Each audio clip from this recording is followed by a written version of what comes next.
70-80 ہزار کی لیڈ سے جیت رہے تھے.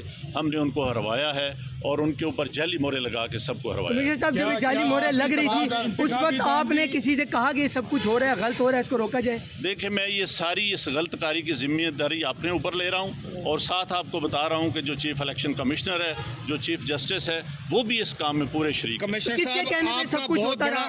یہ اتنا سب کچھ ہوا آخر کس کے کہنے پہ ہوتا رہا؟ آپ کیوں پریشر میں تھے؟ کس نے ایسا کیا؟ میرے اوپر کوئی دباؤ نہیں ہے. میرے باپ دادا بھی انگریزوں کے خلاف اور سکھوں کے خلاف جنگیں کرتے رہے ہیں، لڑتے رہے ہیں یہ ملک بنانے کے لیے.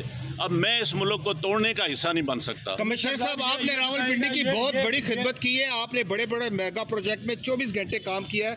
یہ بتائیے گا کہ آپ کو کمشنر چیف الیکشن کمیشن دباؤ میں لا رہا تھا کہ یہ کریں سارے کام، لوگ جیتوں کو آپ نے ہرایا، آپ کو نیند کیسے آتی رہی؟ کس طرح آپ کا ضمیر جاگ گیا؟ دیکھیں میں نے راولپنڈی کے لیے 16 گھنٹے کام کیا ہے. میں نے یہاں رنگ روڈ بنایا ہے، دوچا ڈیم بنایا ہے، ہولی فیملی ہاسپٹل بنایا ہے، جم خانہ بنایا ہے، میں نے لاری اڈے بنائے ہیں، مزدوروں کے لیے سینٹر بنائے ہیں، منشیات کے اڈے سینٹر بنائے ہیں.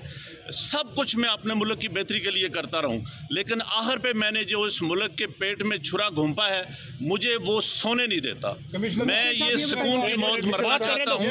میں جو میں نے ظلم کیا ہے مجھے اس کی سزا ملنی چاہیے اور باقی بھی اس ظلم میں جو لوگ شامل ہیں پولیس بھی شامل ہے؟ ان کے نام بتائیں گے جو لوگ آپ کے ساتھ یہاں پر تھے؟